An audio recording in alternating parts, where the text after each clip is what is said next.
Yes, and we're live and awake here at Double Cross Radio. I'm Chuck Horton along with Drew Lamb tonight. We're bringing you another hour of fact-filled radio, bringing the truth to you. It's like Jordan Page singing about the truth. And Drew, welcome again. It's always great to have a conversation with you. Yep, here it is Thursday, and I'm skidding in sideways as usual.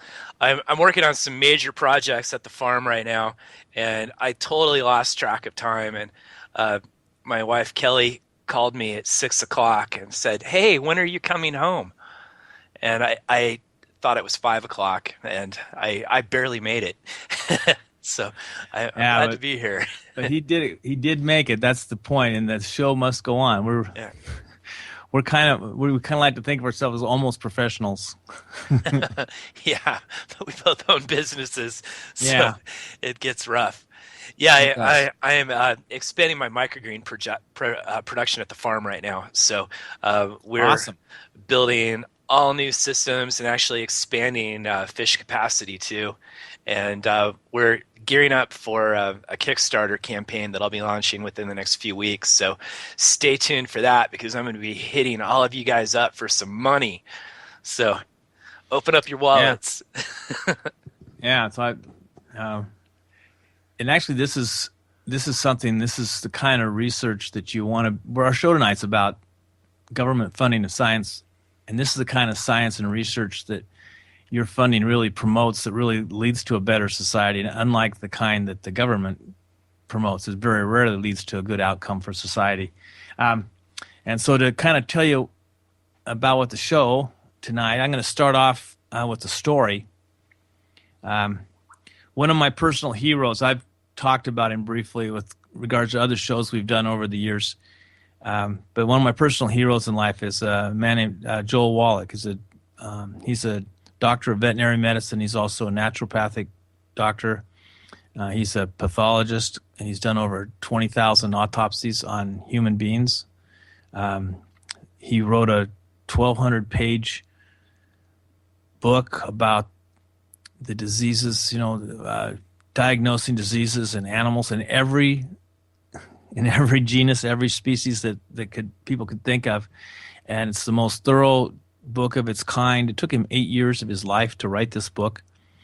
It's in the Smithsonian Institute. It's a national treasure.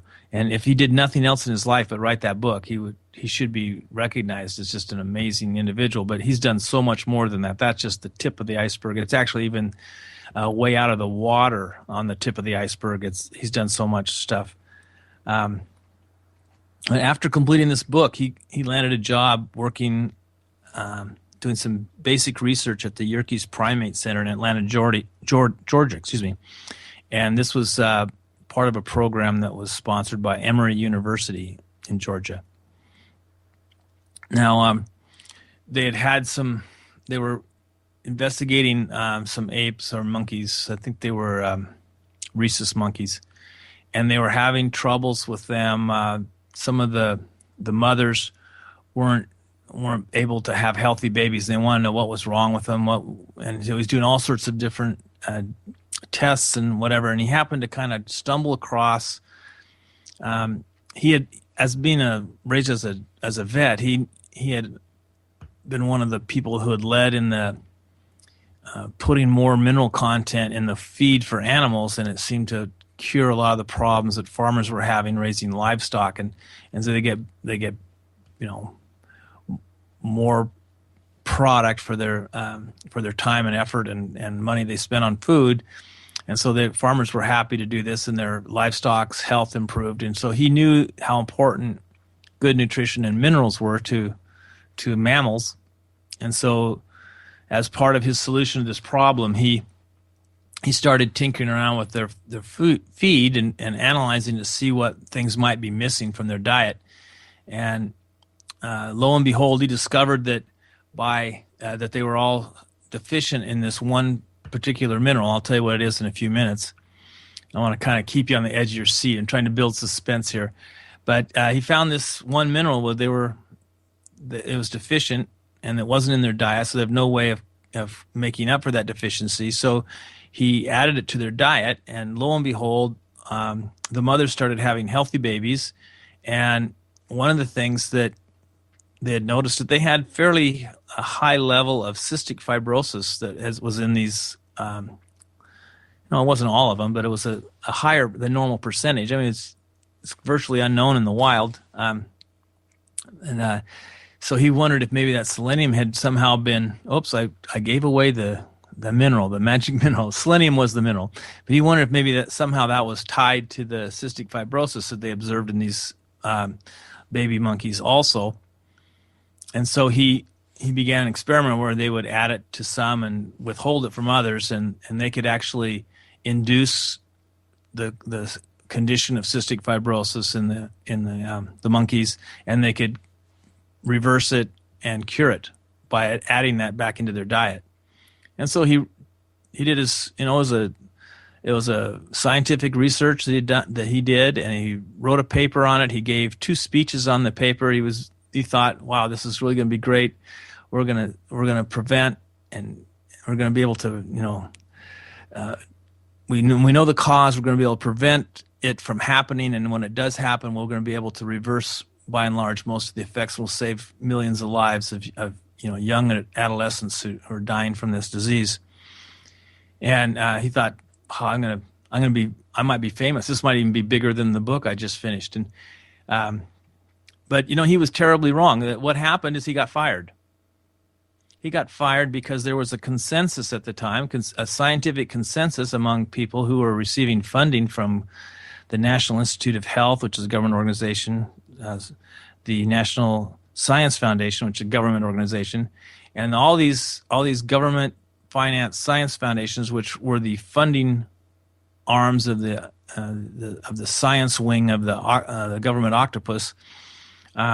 They were convinced that genetics were the cause of cystic fibrosis, and this was heresy. This couldn't possibly be scientific because it was going against what was known science.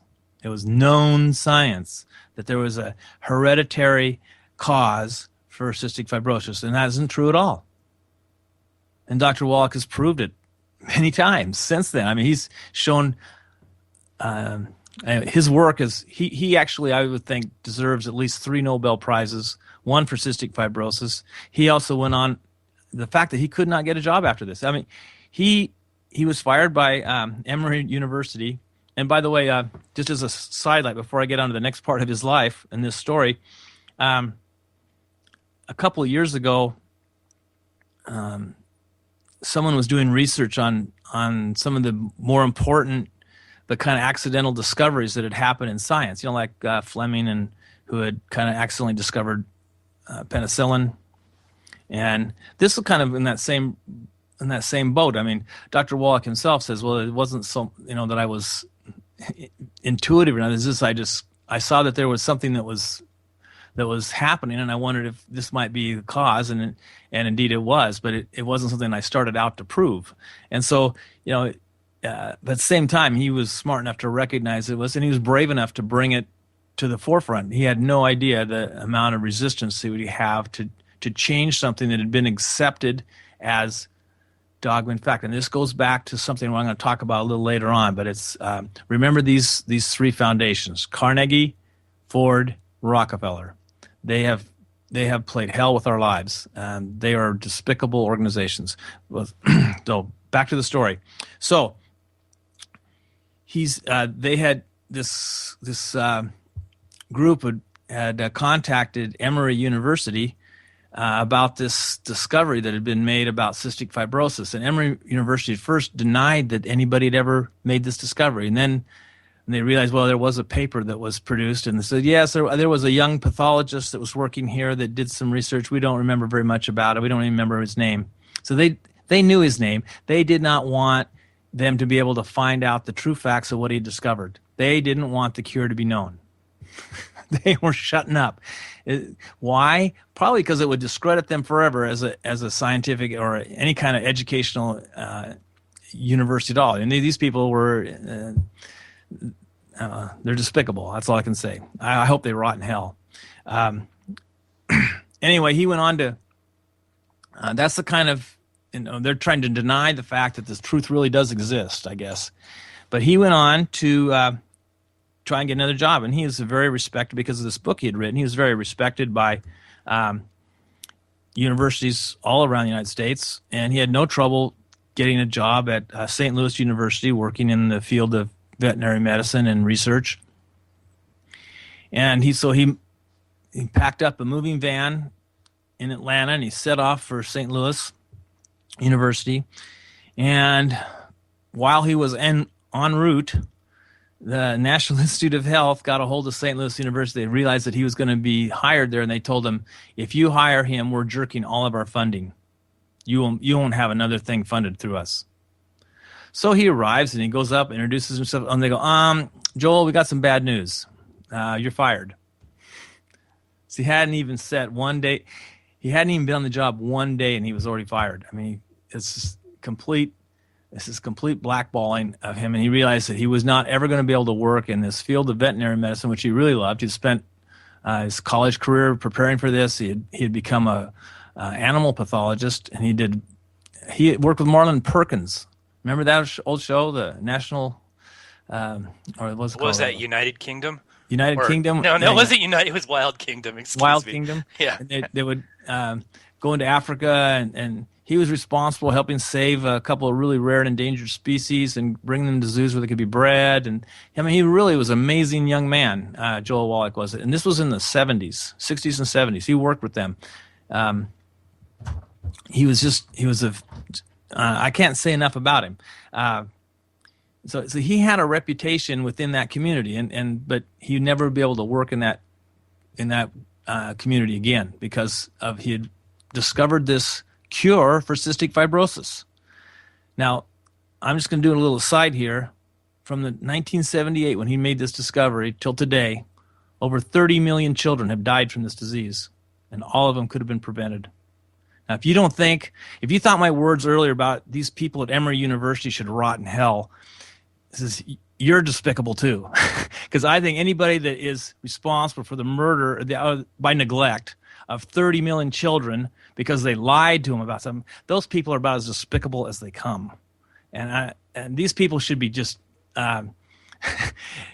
they should be living under a bridge somewhere. They shouldn't be living in rich, expensive houses. They made money by raising all these things, by bringing out the victims and getting people to just give them money to do this useless research because they didn't ever want to find a cure. They wanted to exploit this situation to get more funding so they could just live off of the charity of other people, because the children were going to need it. They were going to die soon. They would get another crop of victims next year. It's just that's how despicable these people are. I just hate them with every fiber of my soul. So, but Dr. Wallach has, I think he probably has some bad feelings about them as well, but he doesn't bring them out publicly. I've heard him once on his podcast bemoan the fact that all these children have died and that nobody would listen to what he had to say, and now they're just starting to realize he was right. And it's just a tragedy. It's like 30, 35, 36 years later, and they say, oh, wait a minute, this guy was right. So anyway, he went off and he had to start a new career. He got a job teaching about nutrition at a naturopathic teaching school in Portland, Oregon, of all places. One of the 17 states in the nation that allows naturopathic medicine doctors to practice legally. The other 33 do not allow naturopaths to practice medicine in their state. As part of the consensus of science, again, that the allopathic pill pushers are the true doctors, and nobody else knows what they're talking about. So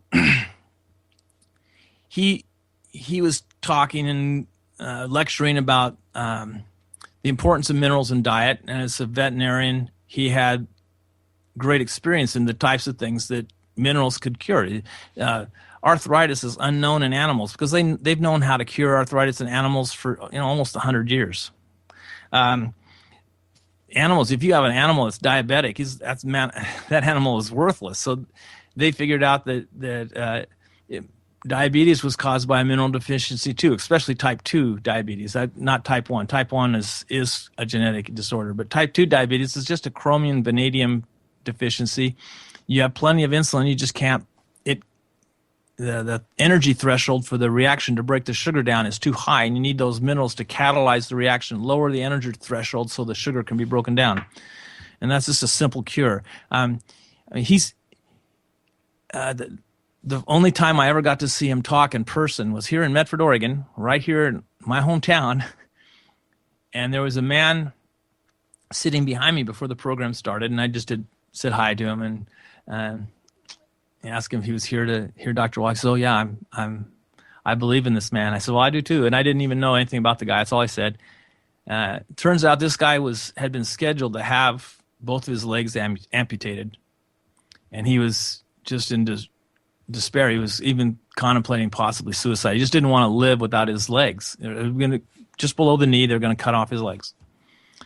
And so because he was kind of grasping at straws, he called in on Dr. Wallach's radio podcast that he does every day, 12 to 1 Pacific time, on the GCN radio network. It's Dead Doctors Don't Lie, it's called.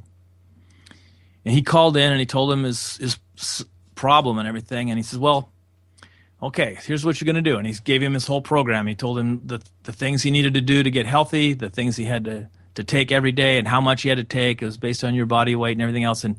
And he went back to see the doctor for another exam before it was like about a month before the scheduled surgery. And the doctor says, "Well, wow, your condition's improved quite a bit. I'm not so sure we're going to need to do this surgery after all. I'll come back in 2 more weeks and let's confirm that this is you're improved." Well, he was overjoyed at that point. And he came back in 2 weeks and said, "Wow, I'm not even sure you're going to need to take medicine." And 2 weeks later, he was off medicine. And the guy sitting up there, as he's telling the story, he is bawling his eyes out. And this is a true story. The type 2 diabetes it's not caused by genetics. It is a mineral deficiency. It's a dietary thing. And no one will recognize. And this man, he went on, he did lots of other, he continued to work on the mineral stuff, especially selenium. He thought this was really important mineral. It was missing in certain areas of the country in the soil, and so it was hard for people to get it in their food. And so he was working up some supplements and things that people could take, and he happened to come to an area where it was missing the soil, and he noticed that there was a very high percentage of children there suffering from muscular dystrophy. And he said, "I wonder if this could be tied to selenium as well." And so he started to do research in it. He did a complete scientific study, all of his methods, everything he did, so it could be duplicated by someone else if they wanted to test it. And he found that, yes, indeed, he could reverse the effects of muscular dystrophy by adding selenium to the diet of these children. And he took the information they got to Jerry Lewis. He took it to him for free. He didn't want a penny for it. He took it to Jerry Lewis because he wanted to save the lives of these children. Jerry Lewis was very excited. He ran as fast as his feet could take him to the Muscular Dystrophy Association. He told them, "Look at what we've found. We found a cure for muscular dystrophy." And you know what they did? They fired him. Just like Dr. Wallach had been fired from Emory University. They fired him. They gave him a severance package that was large enough so he would keep his mouth shut. And they told him, "If you ever say anything about this again, you owe us this money back."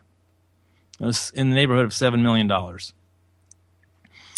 Well, I don't think Dr. Wallach was very surprised about this, but this just shows you how science isn't really science in this country anymore.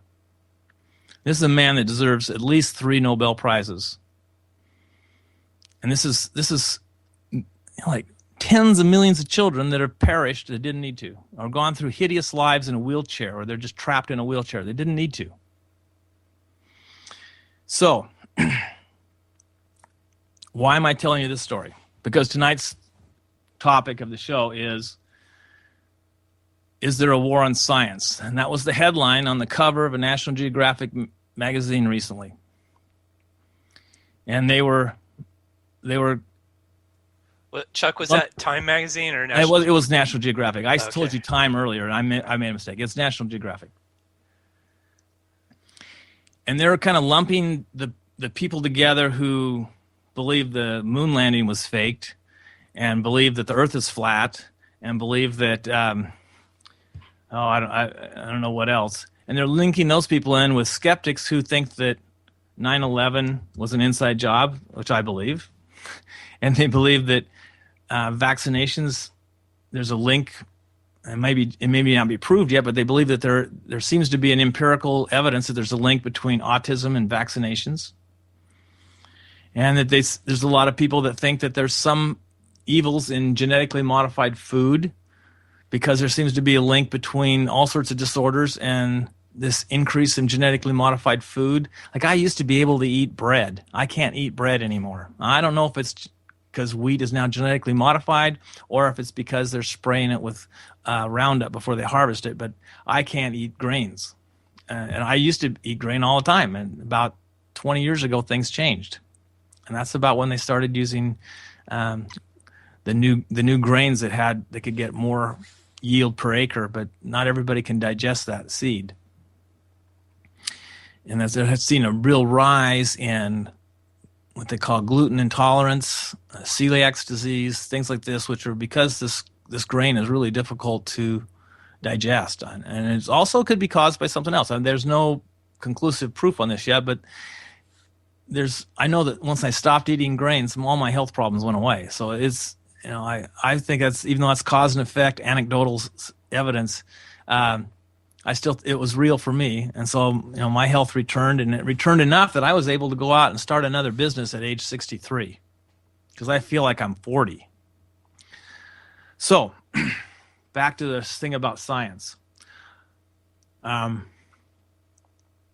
It wasn't always this way. Science used to be kind of a poor man's pursuit. It's so many people who were in this, they weren't in it for the money, they were in it for the quest of knowledge. People like Leonardo da Vinci and Galileo, and they made a living by their little things that they would invent, more or less, and in the papers they would write, they would become teachers at universities because of the knowledge that they had attained, so they could make a living with this knowledge. But it was still pretty much just a pursuit of love, like people that have hobbies that they don't really make any money, like Drew and Chuck and their Double Cross radio show. This is a something that comes from our heart.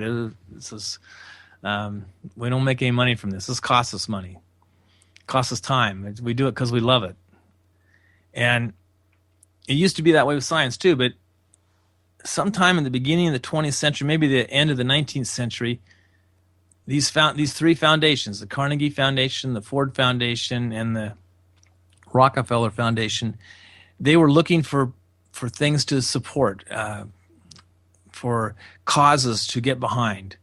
And the Carnegies, the people that were running that foundation, were very much into the eugenics movement. They were they also ended up, that became a big rallying cry. Adolf Hitler became very interested in eugenics, and the Carnegie's Foundation, and they were very supportive of Adolf Hitler in Germany because of his work with eugenics and trying to eliminate the weeds in the human population. Yeah, we all know how that turned out.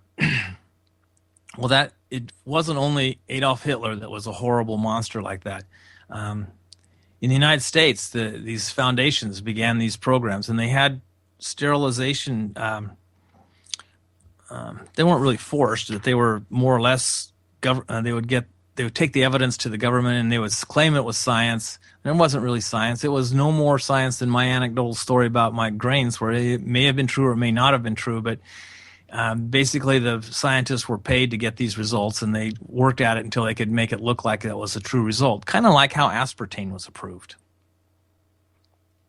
And of course, Dr. Wallach, in a lot of his work with nutrition and minerals and other supplements, has shown that much of the stuff that was thought to be genetic is really just malnutrition and nutritional deficiencies in certain minerals. Like if selenium is very important for muscle building, for your heart, it's incredibly important for your nervous system. Things that lead to cystic fibrosis and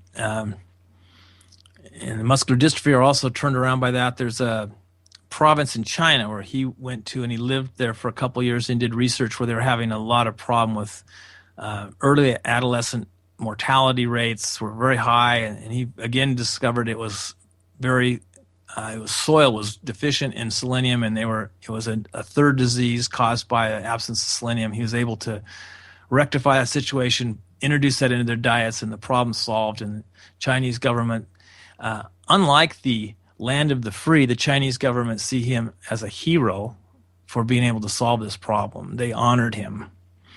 So it just kind of shows you how much propaganda is flushed down our throats every day in this country. But anyway, in 1932, there was the Public Health Service working with funding that, kind of being prompted, I think, by the Carnegie Foundation and possibly the Rockefeller Foundation. They started an experiment called the Tuskegee study, and some of you may have heard of this.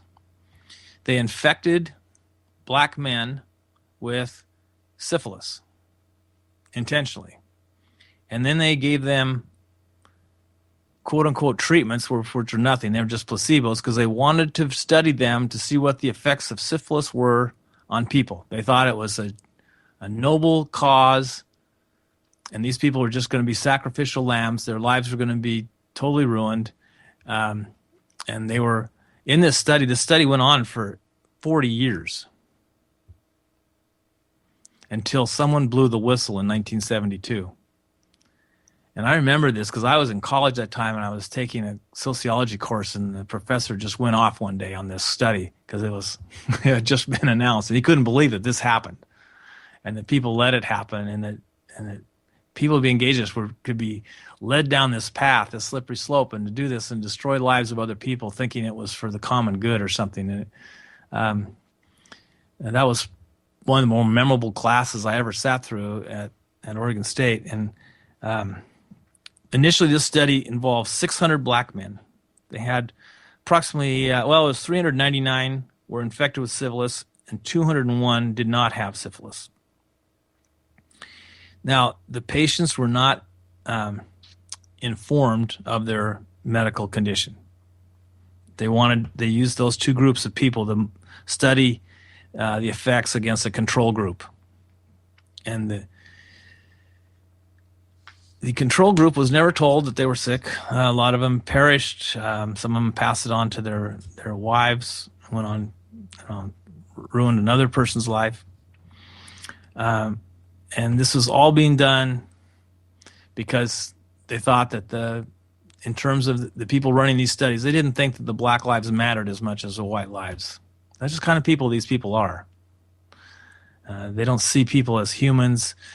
By the way, I have links to all these things I'm talking about, so I'm going to post them in chat here when I give Drew a chance to talk in a second. But all this was done. This was science. This was consensus science. They were trying to show that science is leading us to a better life. This was the same science that they're trying to push,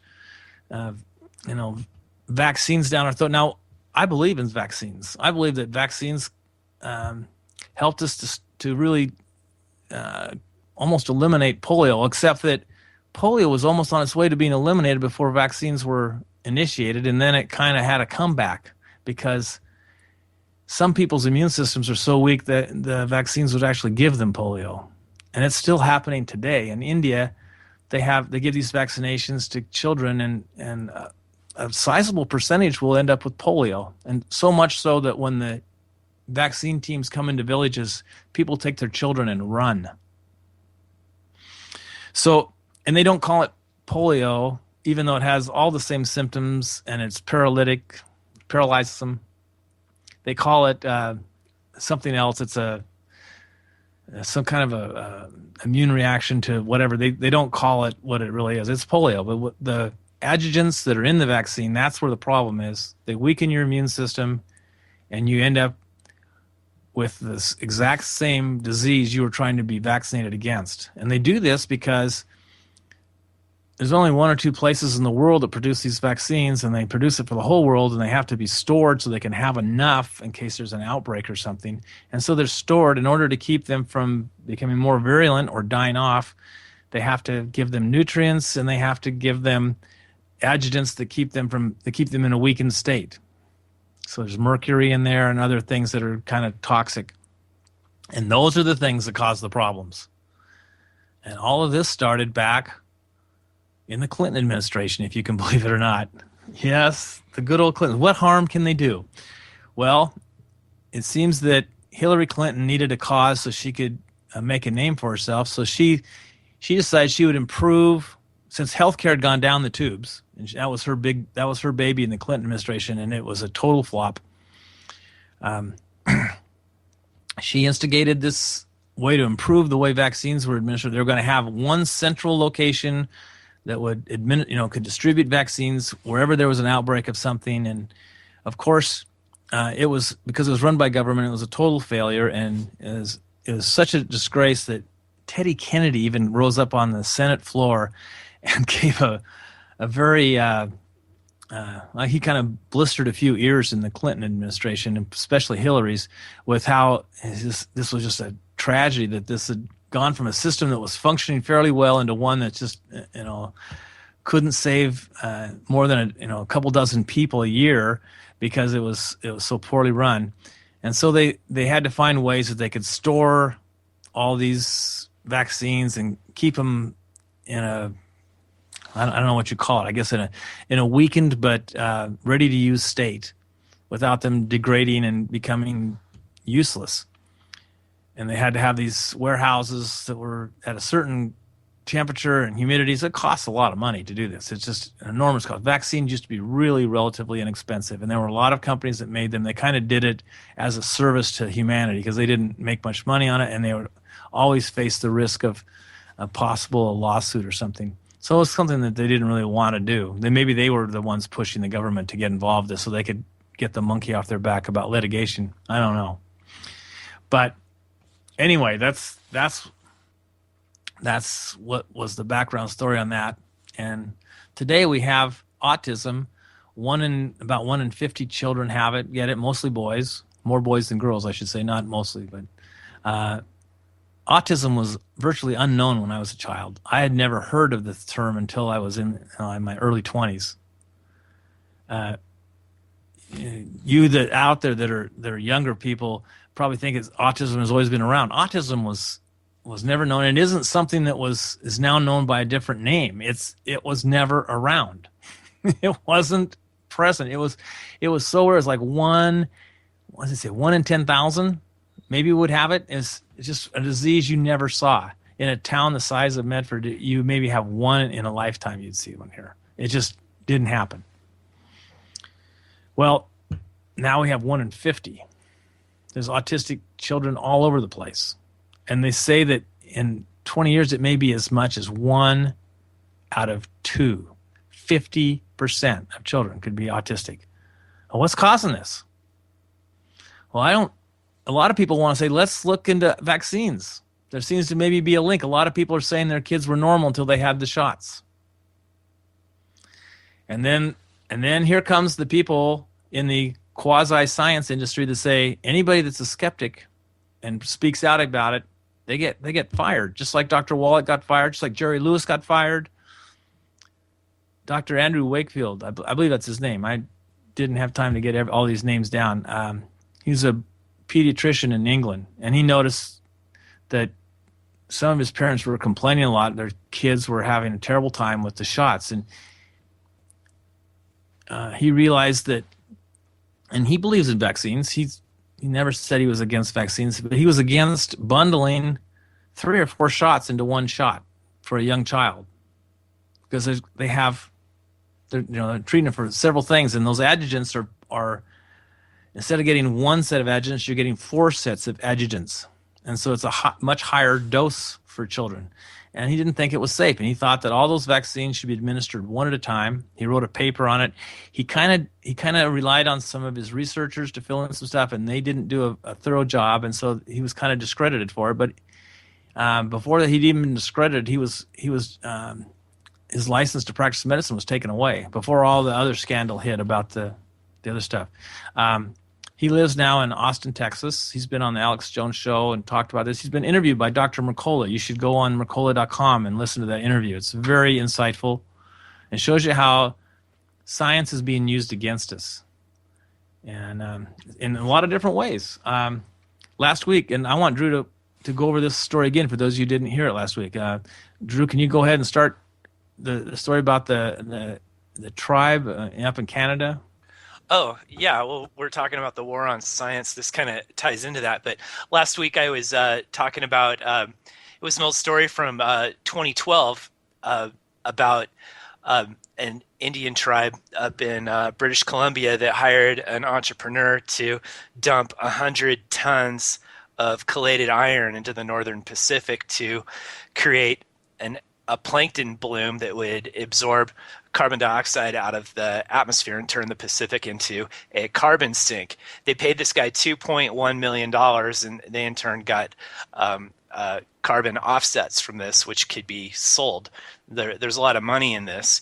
And so this guy went ahead and did this, and he didn't get the approval of the NOAA, and they found out about it, and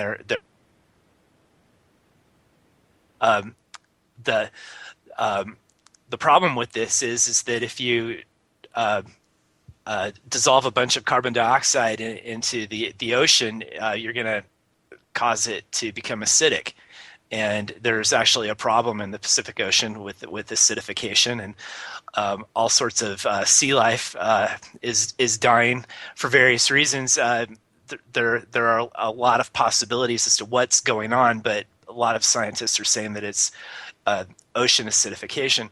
Fukushima contamination could also be playing a role in that as well.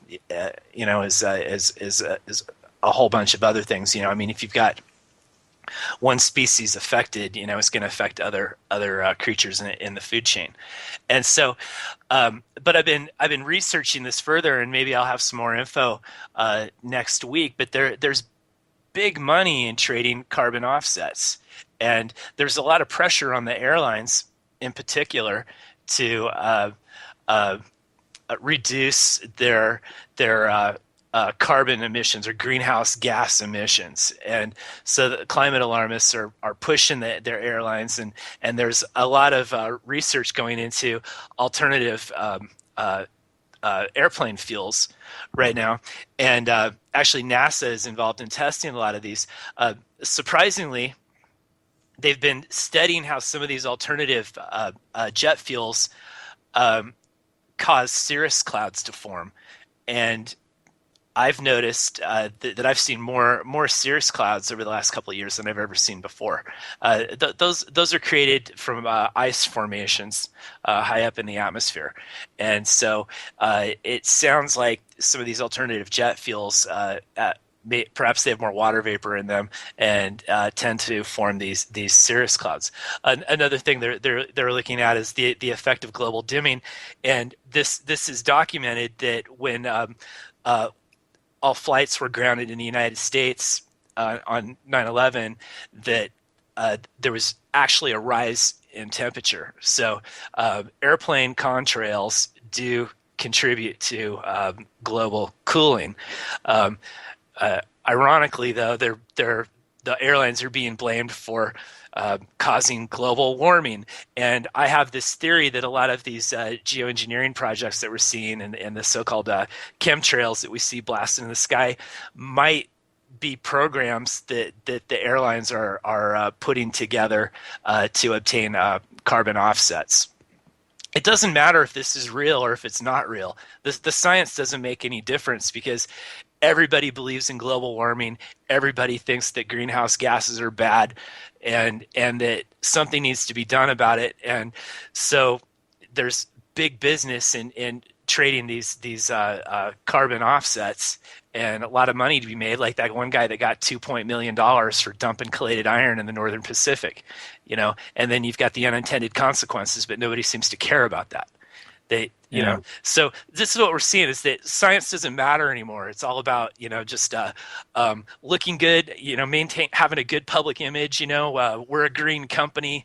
We're trying to reduce our carbon footprint, and you could spend an extra $500 on your plane ticket and buy a carbon offset, and feel good, and it doesn't matter what's real.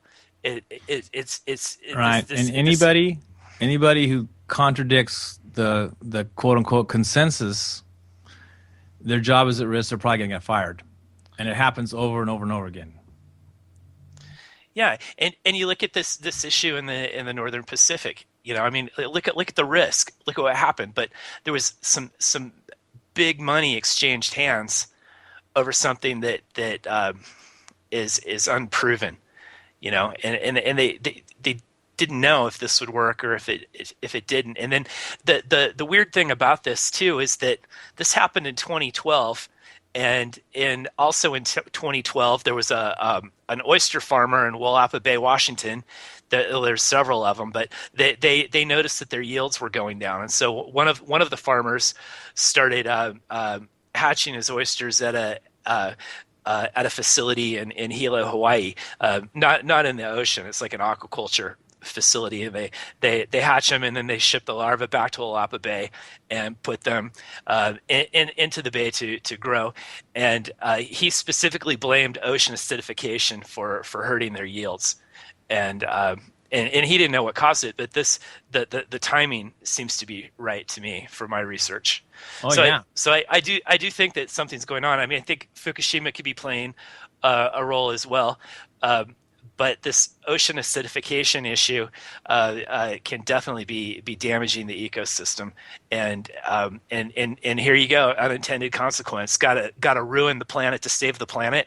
Does that make any sense whatsoever? Maybe we should step back and think about this stuff a little bit, and think about what's really a big risk. What's the biggest risk? And if we start tinkering around with the climate, are we creating more problems? Are we destroying ourselves? Yeah, and it's, and anybody that wants to go out there and put in some kind of a skeptical opinion, their career is over as a scientist. And I might add, I'm planning to bring some things online on my farm. I need some solar panels. I want to ramp up biofuel production. I want to take the farm off the grid. So if you want some carbon offsets, come and talk to me. There you go. Yeah, it's, we don't agree with the game, but if that's how the game's played, we're going to play to win. Well, I think sustainability is good business. If you're sustainable, you're improving your bottom line, and also I think if you're independent, especially grid independent, you've got a very resilient business. And so I might be looking at getting into these carbon offsets to raise the funds that I need to do these, to take on these projects. At least people will feel good about themselves. Yeah, but they'll actually be doing some good. You will. They won't have that. Well, I go on to something else. I can't. It would take me too long to think of all the right words, I guess. By the way, I want to say hi to everybody in chat. Banjovi, Dalnick, Hopper HB, I Am Lone Frog, Jane MC, Jax Rocks, Joe Friday, Jules, Minor Dave, Maddie Clues, Road Dog, Vincent, Todd Hitler, and Captain Gringo. And we have some anonymous listeners in the house as well. Thanks for tuning in tonight, you guys. Yeah, we really appreciate it. It's nice to know that there's someone out there to talk to. We don't just do this for our health, although it is very healthy to be able to get this off our chest. It is cathartic. Yeah. Yes. To kind of wrap this up, this is one of the very first shows we had. I think this was maybe within the first 10 shows, was a show about the Fleckner report and how it had changed medicine. And this was another Carnegie Foundation funded study that pretty much eliminated everything except allopathic medicine from being practiced in the United States. And the reason they wanted to keep allopathic medicine is they saw great profit potential in medicine that could be patented, and things that relied on nutrition, herbs. There was no money in that, but there was money in things, in pills, and they used to call it patent medicine because it was basically they were just sugar pills or alcohol that made people feel a little bit better for a short period of time. And then some guy named Fleming accidentally discovered penicillin, and they had a product that was patentable that they could make money on, and it saved allopathic medicine from death. It was just kind of an accident. But at the same time, if you're a architect or an engineer and you signed on to the 9/11 Architects and Engineers for 9/11 Truth Petition, you're never going to work on another government job in your life. It's just not going to happen. Jeff Berwick, when he was on last year on 9/11, when we were doing our 9/11 show, he says he knows 2 engineers personally that lost their jobs after signing that petition. And that was the reason they were told that they were being let go. Because the firm they worked for couldn't get any federal jobs with them on the payroll. That's just how it is. And so you see, we don't really have science in this country anymore. We have the government funds so much scientific research that if you don't toe the government line, you don't get funding and you don't have a job. You don't have a research project. You don't have a doctoral program. You don't have a science program in your university. If you step out of line, you are in a breadline looking, that's how it goes. You lose your house, you lose your car, you're getting food stamps all of a sudden. And the people that, there's some people who are just magnificent people like Dr. Wallach had his life destroyed once and he rebuilt it. And, and he's constantly demonized by everybody as being a quack and everything else. And this guy, if people had followed his recommendations in 1978, there'd be at least 30 million children that would be alive today as healthy adults that aren't. They're dead. And it's, to me, this is a sin that this is a sin. I don't know of any God that could forgive this. Supposedly Christians believe that God will forgive all sins, but this is a sin that's just beyond the pale for me. And this is where we're headed in all aspects of our life. This is why we have chemtrails. This is why anybody that speaks up against it, we're labeled as kooks. Like we have tinfoil hats. It's why we have these problems with vaccinations, because people that speak out about it, they're called fanatics and cultists, and they don't believe in proven science. Well, yeah, the science of vaccines I think is proven, but the science of vaccines wasn't done with adjuvants in it that they use today, and those things are not healthy. One of the guys I work with at work, he was in the military, he's in the reserves, and they had to get shots, and he tried to get out of them, he could not get out of them, and he had to take the shots. And every time he got a shot, he was sicker than a dog for a week. And vomiting, high fevers, muscle aches, joints, just aching joints. This is the crap that's in the vaccine. The vaccine itself, who knows? Some of you, I think most of you that are alive, remember the swine flu scare.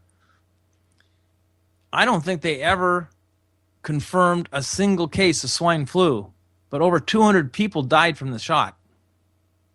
And a lot of the people developed paralysis on one side of their face. What do they call it? Guillain-Barré. Guillain-Barré.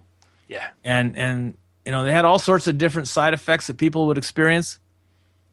And the person that was pushing for all the shots at the Centers for Disease Control, he came on the air and said, "There's nothing wrong with these shots." And then later it was proved there were soldiers dropping dead or being forced to take these inoculations against their will. And the Army doctors finally refused. They said, "I will be court-martialed before I give another soldier a shot." And they were able to prove that the shots were killing people, and this guy had to resign. His career was over. That's how it should be every time. is the truth should win, but it doesn't. It doesn't anymore. It doesn't even come close to winning. Has anybody accepted the official story of 9/11? No. We all know it's bullshit. But if you stand up and say something about it, good luck. Jordan Page, who was talking to me about, he said, actually this was at the concert. He was saying it to everybody, not just me. He said something about he was a 9/11 truther, and this woman at the table says, "Are you kidding me?" And he said at that moment, her head spun around 3 times, just like in Exorcist, and she turned green, and green vomit came out of her mouth, and he knew he was with the devil. But that's people's reaction to you. There's a lot of people, that's how they react. I brought it up once in a group of people, and there was a guy there, was a veteran, and he says, he called me a communist, and he said, my country would never attack itself to go to war. And he was ready to fight me. He was an old guy. I would have whipped his ass. I just said, okay, if that's what you believe, that's what you believe, but you're wrong. Well, and actually it's come out now that the Saudis did it. The neocons just stood down. NORAD stood down under the command of Dick Cheney. They stood down. So it's like we don't like the economic philosophies of Webster Tarpley, but I like his take on history and geopolitics, and he referred to it as LIHOP, which is an acronym for "Let It Happen on Purpose." It's the same thing that happened to start World War II. Pearl Harbor. Right. Same type Roosevelt of thing. knew they were coming. He knew it a month before they came. I was trying to explain this to a guy the other day, and he just looked at me like I was crazy. I said, the government's the real terrorist, and he looked at me like I laid an egg, and I said, where do you think Al Qaeda came from? He goes, I don't know. I said, did you hear about? Do you remember Charlie Wilson's war in the late '70s? To push back against the Russians advancing on Afghanistan. He goes, no, I don't remember that. And this guy was older than me. And I said, there was an organization called the Mujahideen, and Osama bin Laden was part of that organization. And Zbigniew Brzezinski was charged with training the Mujahideen, and the United States provided them with arms. And there you have it. That's how it all starts. Yeah, and it's, and they lie to us continually about it. And it isn't until everybody that was involved is dead that we finally learn the truth about Pearl Harbor. And it's and because people can't stand to have FDR's image tarnished at all, it's quickly swept under the rug again. And it's just. I was talking to a guy the other day, and I said, did you realize that the police have killed more people in this country since the start of the wars in the Middle East than have died in those wars? The soldiers that have died in those wars, they've killed more civilians in the United States than have died in the war zone in the Middle East. Yeah, it's just completely unbelievable statistic. And while some of those people that were killed by police might have had it coming, it was done in self-defense by the police, I think a majority of them were just murdered. Like poor Mr. Harris. Yeah, I agree. That was absolutely unjust. Yeah, and so governments, they're not about telling the truth. They're about having power over your lives, and they manipulate information to get you to go along with whatever they want you to go along with. And if it means they have to lie about science, then they do it. And this lying about science is how aspartame was approved. That was Donald Rumsfeld's big project. Lying about science is how we're getting somebody standing up in the Oregon Senate and saying that all children are going to have to take a vaccine, no matter what. There's no more religious exemption. And that she's trying to propose a bill for this. And I swear I'm in Nazi Germany when I hear stuff like that. You're in the USSA.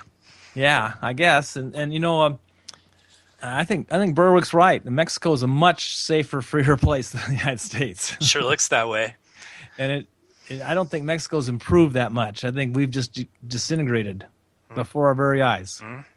Yeah, absolutely. And it seems to be getting worse every day. You know, that they're increasing funding for Homeland Security, so we get more police state. The net neutrality deal with the FCC passed, you know, so there goes the internet. They're going to make it operate like a utility. They're going to regulate it like a utility. Well, so there's going to be more layers of government. Guess who gets to pay for it?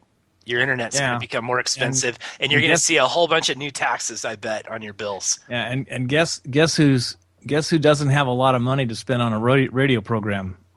Yeah. Or a network. Jules gives almost everything away for free in this network. If it wasn't for her, we wouldn't be on the air probably. No, you know, we show up with content, and that's all we pay. She's donating a lot of stuff for this too, and efforts like this just won't happen with this bill. There's probably our show has a limited lifespan now. You'll have to have a license to operate a website. I bet. Yeah, like a license makes you somehow an expert or something. Well, we're getting close to the end of the show, and we always run out of time, and I don't get to say this. So thank you all for listening. And if you're listening to this on a podcast or a YouTube thing later after the fact, thank you for that as well. Thank you for everybody in chat. You guys really make it worth doing this every week, and really we really appreciate you more than we can say. And Drew had mentioned earlier, but I just wanted to echo what he had to say because that's truth also. This is one of the most proud things I do in my life, and I'm really happy to be associated with Drew and David when he's here, and this program and the information we've been able to bring to everybody. So I hope that we get to keep doing this for a long time, but it may not be. Or maybe a better technology will emerge. That's our hope, I guess. Anyway, it'll happen. It will happen. Until the next time we hear Jordan Page bringing us in with Listen, I hope you guys have a great end to your February, and that March comes in like a lion for you and out like a lamb. And so I'm going to say good night. Good night, everybody. You've been listening to Double Crossed Radio on UCY.TV. Tune in again next Thursday at 7 p.m. Pacific. Good night.